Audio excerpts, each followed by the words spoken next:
हरिओम। नमस्ते। उत्तर प्रदेश संस्कृत संस्थान की ओर से रघुवंश के द्वितीय सर्ग की पाठमाला में आपका स्वागत है। यह है मॉड्यूल संख्या 39 और ये आखिरी मॉड्यूल है।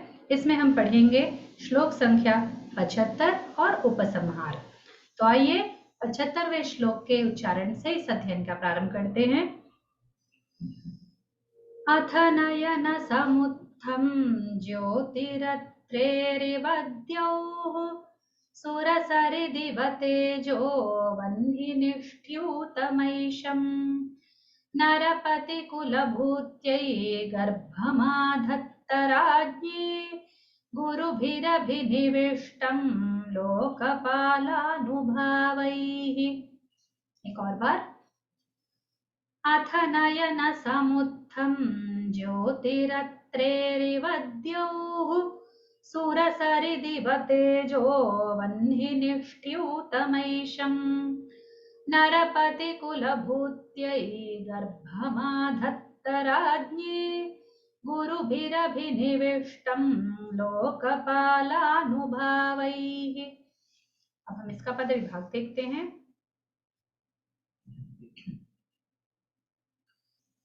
अथ नयन समुत्थं ज्योतिः अत्रेः इव द्यौः सुरसरितिव तेजः वह्निनिष्ठ्यूतम् ऐशम् नरपतिकुलभूत्यै गर्भम् आधत्तराज्ञी गुरुभिः अभिनिविष्टं लोकपाल अनुभावैः लोकपालानुभावैः।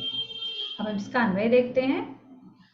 अथ अत्रेः नयन समुत्थं ज्योतिः द्यौः इव वह्निनिष्ठ्यूतम् ऐशं तेजः सुरसरित् इव नरपतिकुलभूत्यै राज्ञी गुरुभिः लोकपालानुभावैः अभिनिविष्टं गर्भम् आधत्त। अब हम इसका प्रतिपदार्थ देखते हैं।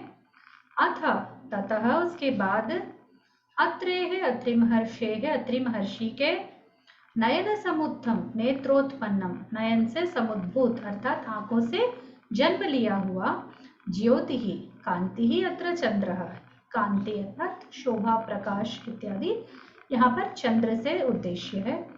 द्यौ इव सुरवत्म इव तो जैसे आकाश या द्युलोक जिसको बोलते हैं वो, ठीक है। वह्निनिष्ठ्यूतम अग्निनान्यस्तम अग्नि के द्वारा पकड़ा हुआ अर्थात धारण किया हुआ। ऐशम ईश्वर संबंधम ऐशा ईशा से आता है ऐशा तद्धित ये है तद्धित प्रत्यय लगकर आता है ईश्वर संबंधी। तेजः वीर्य रूपः षण्मुखः इव तो शिव का जो वीर्य है उसको अग्नि ने धारण किया था वो है षण्मुख। उसी का जन्म कुमारस्वामी अर्थात सुब्रमण्य गणेश जी का भाई है उसके रूप में। सुरसरिदिव देव नदी गंगा इव तो सुरसरित अर्थात देव नदी गंगा होती है। सुराय अर्थात देवता और सरित यानी नदी।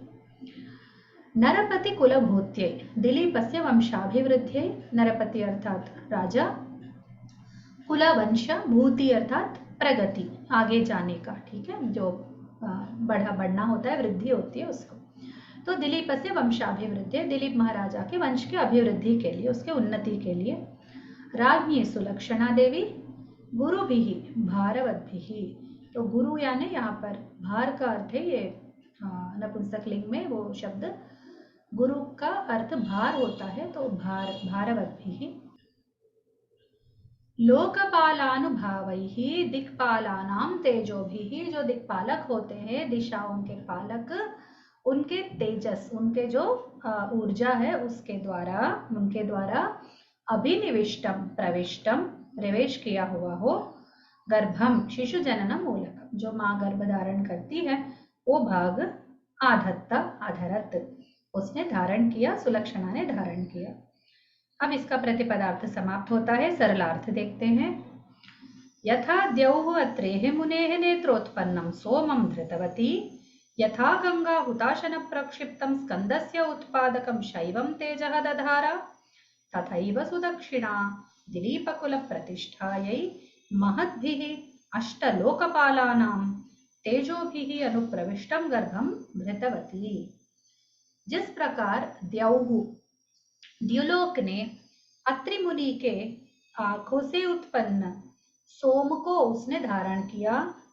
जिस प्रकार गंगा ने हुताशन अर्थात अग्नि के द्वारा फेंका हुआ, अर्थात वो धारण नहीं कर पाए तो गंगा में छोड़ दिए, तो उसको स्कंद के जो वीर्य है उसको गंगा जी ने धारण किया। और सुदक्षिणा ने उसी प्रकार, इन दोनों ने जिस प्रकार उन तेजस को, उन ऊर्जाओं को धारण किया, वैसे ही दिलीप के कुल प्रतिष्ठा के लिए, दिलीप के वंश की समुन्नति के लिए, उनकी प्रगति के लिए, ठीक है, सुदक्षिणा ने उसके गर्भ को धारण किया। और कैसा था वो? अष्टलोकपाला नाम तेजो। ऐसा लग रहा था कि सारे अष्टलोकों के पालक जो है, उनका जो तेजस है, उनका गर्भ को उसने प्रवेश कर दिया।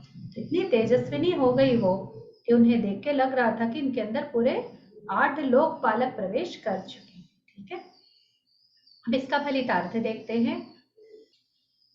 ततः सुदक्षिणा दिलीपस्य वंशाभिवृद्ध्यै गर्भवती अभवत्। तब उसके बाद सुदक्षिणा दिलीप के जो वंश के अभिवृद्धि के लिए, उसकी उन्नति के लिए उसने गर्भ का धारण किया। अत्र अस्य उदाहरणद्वयं दत्तम्। यहाँ पर 2 उदाहरण दिए गए हैं। पूर्वम आकाशम अत्रि महर्षेः नेत्रोत्थितं तेजः अधरत्। पूर्व काल में जो पुराण में कथा उल्लेख है उसके अनुसार आकाश ने अत्रि महर्षि के आंखों से आया हुआ तेजस को धारण किया और वो बाद में सोम अर्थात चंद्र बन गया।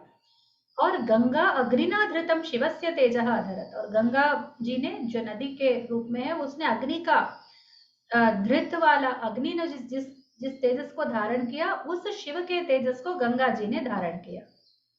तथैव राज्ञी लोकपाल तेजोभिः प्रविष्टं गर्भं दधार इति भावः। उसी प्रकार ये जो रानी है, उन्होंने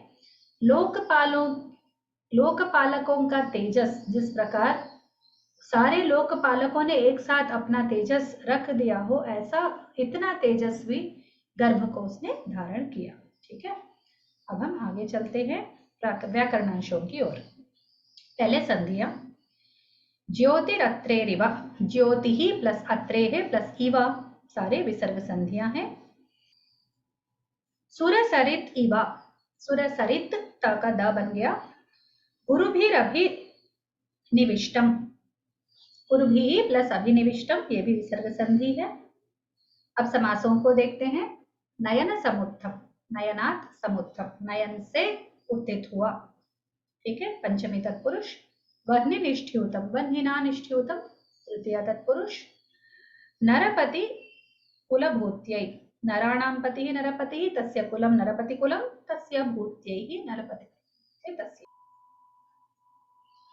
लोकपालानुभावैः, लोकानां पालाः लोकपालाः, तेषाम् अनुभावाः तैः, उनके अनुभवों के द्वारा। अब हम इसके साहित्यादि विशेषों को देखते हैं। इस पद्य में उपमा माला अलंकार है। ठीक है, उपमा माला अलंकार है और ये दो उपमाओं के कारण ऐसा है। इसमें एक तो अत्रि महर्षि का है और एक है शिव के तेजस का। तो अत्रि महर्षेः तेजः चंद्रः अभवत् इति हरिवंशे अस्ति। हरिवंश महापुराण में अत्रि महर्षि का तेजस जो है वो चंद्र बन गया, ऐसा नयनों से उत्थित। तो गंगा का जो कार्तिकेय रूपी वो कथा है, वो तो श्रीमद् रामायण में है। ठीक है, तो कार्तिकेय जननम कथा बहुत ही रोचक होती है और उसको जो वीर्य को धारण करके, शिव के वीर्य को कोई धारण नहीं कर पाए, अंत में गंगा जी धारण करती है, तो ये कथा बहुत ही रोचक है। लोकपालो नाम राजा एव, अष्टानां लोकपालानां वपुर्धारयते नृपः इति मनुस्मृति, अतः दिक्पाल तेजः नाम राज्ञः तेजः एव। यहाँ पर दिक्पालकों का तेज इसमें रानी में प्रवेश हुआ, ऐसा लिखा हुआ है। तो दिक्पालक लोकपाल यानी राजा ही होता है, जो दुनिया की रक्षा करता है, पृथ्वी की रक्षा करता है। तो 8 लोकपालों का स्वरूप एक राजा होता है। तो इसीलिए लोकपाल तेजः का अर्थ होता है राजा का ही तेजस, राजा का ही वीर्य, ऐसा। ठीक है, इसके साथ ये वाला श्लोक समाप्त हो जाता है और इसके साथ पूरा रघुवंश के द्वितीय सर्ग के सारे श्लोक समाप्त हो जाते हैं। अब हम चलते हैं उपसंहार की ओर। हमने अब तक जो पढ़ा उसका हम उपसंहार देखते हैं। ठीक है, हमने अब तक 75 श्लोक पढ़े हैं। इनका सारांश अभी हम लोग उस पर एक दृष्टि डालते हैं, ताकि हमको पूरे रघुवंश के द्वितीय सर्ग के बारे में एक विहंग वीक्षण हो जाए, के ऊपर से हमें पता चल जाए कि हमने क्या क्या इसमें पढ़ा। ठीक है, इसमें पूरे 75 श्लोकास हैं, उसमें 1 से 6 तक गो सेवा विधान, जैसे दिलीप महाराज की गो सेवा कैसे चलती थी, वो क्या करते थे, उसके बारे में लिखा है। फिर दिलीपस्य राज वैभवम, दिलीप महाराज का राजा का वैभव, कि किस प्रकार उनकी, अभी तो वो अपने राज्य में नहीं है पर वो वन में विचरते हैं, तो उनके राज्य में कैसा उनका उपभोग होता था, और उसका जो एक रिप्लेसमेंट टाइप का, उसके बदले में जो उनको वन देवता की ओर से मिले हैं, वो सारी चीजों का वर्णन उसमें है। फिर वनगमनम प्रत्यागमश्च, वो किस प्रकार वन को जाते थे गाय को लेकर, फिर वापस कैसे आते थे, ये सब 15 से लेकर 24वें श्लोक तक बताए गए। उनकी दिनचर्या बताई गई, जहाँ रानी भी सेवा करती है उस गाय की। ठीक है, इस प्रकार उनका आना जाना वो सब वर्णित है। फिर परीक्षा संकल्प, जो गाय लेती है कि इसके मन में क्या है मैं जानना चाहूंगी, वो 25 और 26 श्लोकों में वर्णित है। फिर सिंह जब आता है तो वो ग्रसित कर लेता है उस गाय को हिमालय में, वो जब गुहा में प्रवेश कर जाती है गाय, तो तब से 27 और 30 तक ये वाले श्लोकों में वो प्रसंग वर्णित है। फिर राजा को सिंह बांध देता, उसे हिलने नहीं देता है, उसकी हालत कैसी हो गई थी, ये 31 से 33वें श्लोक तक है, 31 to 33। फिर सिंह के वचन, सिंह जो पहली बार अपने बारे में बताता है राजा को, वो है 34 से लेकर 42 तक, 34 से लेकर 42 तक। फिर राज्ञः प्रतिवचनम, उसका पहली बार जो सिंह बोलता है उसके उसके बदले में, उसके जवाब में राजा क्या बोलते हैं, वो सब है 43 और 45 तक। ठीक है, 3 श्लोकों में ये वर्णित है। फिर सिंह फिर बोलने लगता है, कि उसका है फिर 46 से लेकर 51 तक। ठीक है, 51 के बाद फिर राजा पुनः बात करता है, पुनः उसका जवाब देता है, वो है 52 से लेकर 59 तक। ठीक है, फिर प्रत्युहितम, तो जो वो सोचता है राजा की उसका बस अंत होने वाला है, अपने आप को समर्पित करता है, तब एकदम सीन बदल जाती है, दृश्य बदल जाता है, वो होता है 60 और 61वें श्लोक में। और फिर धेनु के वाक्य, फिर गया नंदिनी बात करके बहुत कम बोलती है, वो 62 से लेकर 63 तक, वो है 2 श्लोकों में। वरयाचनम प्रसादाच, राजा ने जब वर मांगा और उसको वो मिल गया, वो है 64 से लेकर 67 तक। फिर प्रत्यागमने विशेष, जब वो वापस आ रहे थे तब क्या विशेष हुए, क्या क्या हुआ, वो है 67 से लेकर 70 तक। ठीक है, प्रत्यागमन यानी जब वापस आए आश्रम में, उसके विशेष। फिर राजा वापस अपने घर जाते हैं, फिर उनकी मनोरथ की कामना पूर्ण होती है, वो सब वर्णित है 71 से लेकर 75 तक। तो ये है एक विहंग वीक्षण इस पूरे अध्याय का। ठीक है, अब अन्य विशेषों की ओर एक बार ध्यान देते हैं। दिलीप का स्वरूप, दिलीप का स्वरूप कैसा है, वो एक बहुत बढ़िया राजा है, वो अपने प्रजाओं का बहुत अच्छा पालन करता है, प्रजा उससे प्यार करती है, यहाँ तक कि प्रकृति भी उनसे बहुत प्यार करती है, वायु भी उनके लिए अच्छा ये करते हैं, वन देवता भी उनको अच्छे से स्पंदित करती है, और उनकी पत्नी उनसे बहुत प्रेम करती है, वो भी पत्नी से बहुत प्रेम करते हैं। ये बस 2-3 बातों में हमें पता चल जाती है। ये ठीक है, बहुत सेवा स्वभावी का राजा है, गुरु की बात मानने वाला राजा है, अपने प्राणों तक का वो बिल्कुल वो केयर नहीं करता है। ये सब मैं आपको उस प्रसंग में मैं थोड़ा थोड़ा उनके जो व्यक्तित्व है, कहते हैं जिसको पर्सनालिटी बोलते हैं, वो कैरेक्टर पात्र चित्रण जिसको बोलते हैं, उसके बारे में मैं आपको इतना चरित्र चित्रण, ठीक है, वो चरित्र चित्रण के बारे में मैं आपको थोड़ा पहले पहले से ही बताते आ रही थी, आप वहां से उनका चुन सकते हैं। फिर सुदक्षिणा तो बहुत कम दिखती है, एक तो वो समय जब वो राजा को भेजती है गाय के साथ, गाय की पूजा करती है, और फिर वापस आने तक राजा की प्रतीक्षा करती है। जब राजा गाय को लेकर आते हैं तो राजा को इतने ऐसे देखती है जैसे सुबह से उन्हें नहीं देखा, तो आंखों से ही पी रही हो, इतना प्रेम से वो राजा की ओर देखती है। तो ये उनका पति प्रेम, जो पतिव्रता होती है स्त्री, नारी का अत्युत्तम लक्षण होता है पति से प्रेम करना, पति के लिए अपना पति का ध्यान रखना, और अपनी सारी श्रद्धा पति के लिए समर्पित करना, इत्यादि इत्यादि सुदक्षिणा में ये सब दिखते हैं। और फिर एकदम पति के अनुरूप ही पत्नी है, ये पति की बात को नहीं टालती है, सेवा में सहभागिता लेती है, और गाय की भी बहुत वो सेवा करती है जितनी उससे हो सके। पति के साथ साथ पति जो जो करता है, बस वो वन को नहीं जाती है, बाकी सब वो पति के साथ करती है रहकर। और फिर धेनु, जब नंदिनी का हम लोग स्वभाव देखते हैं तो नंदिनी बड़ी गंभीर है, नंदिनी एकदम चुप ही रहती है, ज्यादा नहीं बोलती है। तो राजा अपने यथेष्ट रहती है, राजा के अधीन नहीं रहती है, बहुत बड़ी स्वतंत्र रहती है। राजा को ही उनके पीछे पीछे जाना पड़ता है। अब सेवा करना है तो मैं अपने यथेष्ट रहूंगी, तुम राजा हो गए अपने देश के, पर मैं ऋषि की गाय हूँ। और ये ऋषि को बहुत ही ये करती है और बोलते मुझे कोई कुछ नहीं कर सकता। जब वो सिंह का जो माया रूपी परीक्षा सब खत्म हो जाती है, तब वो कहती है कि मुझे देवता लोग तक कुछ नहीं कर सकते, ये सिंह क्या चीज है, मुझे कोई नहीं मार सकता, मैं ऋषि की धेनु हूँ। तो वो ऋषि को बहुत ही आदर करती है, ऋषि के पास रहती है और ऋषि के आज्ञा से ही उन्होंने दिलीप को अपनी सेवा करने दी। ठीक है, तो ये धेनु का ये है, उनकी बातों से लगता है कि ये बड़ी धीर है ये गाय। और एकदम वो बोलते तो है कालिदास की, वहां पर बीच में बहुत डर रही थी सिंह को, फिर राजा की ओर बहुत ही आशा से देख रही थी, तो हमें लगता है ये प्राणों से बहुत डरी हुई है ऐसा लगता है, पर ये सब परीक्षा के लिए गाय कर रही थी। और उसने परीक्षित किए बिना राजा को वरदान नहीं दिया है, ये भी उनके पर्सनालिटी में एक मुख्य बात है। फिर सिंह से स्वरूप स्वभाव, जो सिंह है उसके कैसे है, वो एकदम उद्दंड है, उद्धत है। वो पहले मिलने से ही गाय को दबोच लेता है, मारने का प्रयास करता है, राजा को दबाता है और अपना पूरा एकदम उद्दंड होकर, गर्वित होकर, दंभ से बात करता है। शिव का मैं ये हूँ, पता है मेरे पीठ पर ही शिव पैर रख के नंदी पर चढ़ते हैं, इत्यादि इत्यादि। उसको बहुत अहंकारी है वो, और बहुत से राजा के हर बात को वो काटने का प्रयास करता है, राजा का मजाक भी उड़ाता है। देखो तुम रक्षा नहीं कर पाए, पर तुम्हें कोई चिंतित होने की आवश्यकता नहीं, इस प्रकार अपना दबाव बनाता है। ठीक है, दबंग टाइप का है ये सिंह। पर वो थोड़ी देर के लिए, वो तो गाय की परीक्षा ही थी, तो बस थोड़ी देर के लिए रहता है।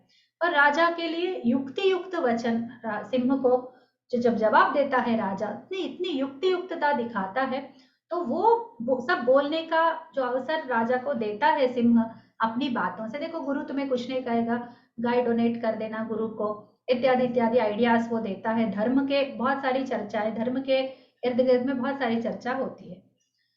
वशिष्ठ मुनि का यदि हम लोग स्वरूप स्वभाव देखते हैं तो वो वे बड़े शांत है। वो इनको जो पहले ही सर्ग में उनके बारे में बहुत रहता है, अभी इस सर्ग में उनका अधिक ये नहीं रहता, बस वो अनुमोदन करते हैं। और जो गुरु के प्रति राजा श्रद्धा दिखाते, उसी से उनको पता चलता, हमको पता चलता कि गुरु कितने योग्य हैं। और अनुमोदन के बिना मैं कुछ नहीं करूंगा। जब उनको दूध पीने को भी मिलता है तो भी वो बोलते हैं राजा की नहीं नहीं, मैं उनके अनुमोदन के बिना नहीं करूंगा।